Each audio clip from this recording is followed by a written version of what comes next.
terkait kajian akhlak atau nasihat-nasihat tentang akhlak secara bahasa atau secara linguistik. Dari segi kosakata, akhlak itu kata jamak. Jadi kalau orang baik secara fisik, orang Arab bilang kholqon, secara fisik. Kalau secara moral, orang Arab bilang khuluq atau akhlak. Lalu urgensinya dengan kita sebagai bangsa, sebagai umat Islam atau sebagai manusia, itu beberapa nabi, di antara pujian Allah kepada para nabi adalah karena kebaikan akhlaknya. Lalu kebaikan akhlak ini punya urgensi dalam agama jika akhlak itu benar secara hukum, secara halal haram. Ini yang jarang orang mengingatkan. Jadi misalnya begini, senyum itu sunat, itu baik gitu. Oke, kita sepakat senyum itu sunat. Tapi para penipu itu juga senyum, karena kalau tidak senyum itu tidak bisa nipu gitu. Mungkin wanita nakal ya juga senyum.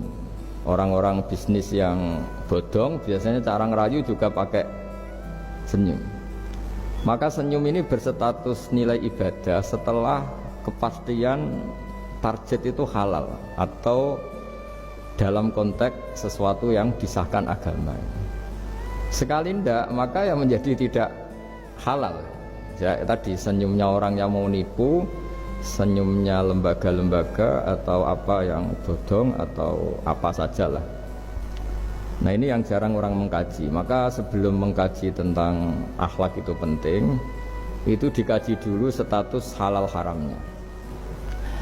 Ya kayak tadi misalnya senyum itu sunat, senyum itu ibadah, kata Rasulullah tasaddaqu walau bitalqati wajhin, bersedekahlah meskipun hanya dengan senyum.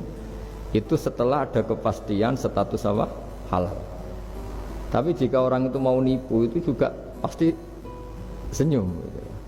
Orang yang mau menggoda lelaki juga pasti senyum, lelaki yang goda perempuan juga senyum. Dan kadang konteksnya ada dalam hal-hal yang dibenarkan syara. Sehingga kepastian halal haram ini nomor satu.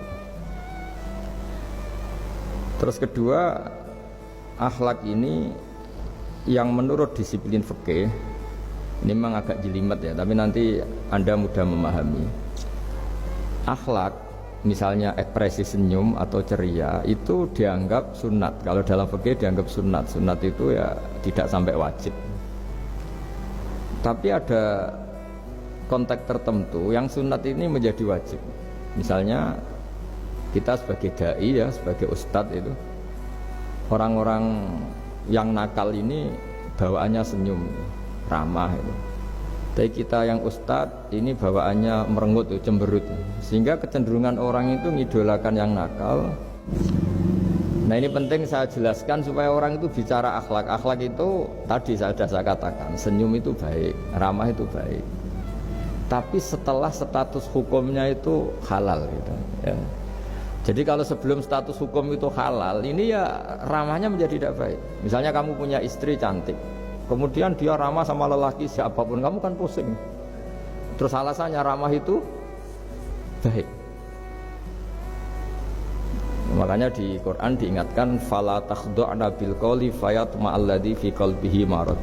Orang-orang solihah, orang-orang yang afifah, wanita-wanita terhormat, jangan terlalu ramah sama lelaki lain, karena lelaki lain yang kamu ramahin, kalau kebetulan dia ada orang baik, pikiran ramah kamu ini ditafsirkan yang macam-macam.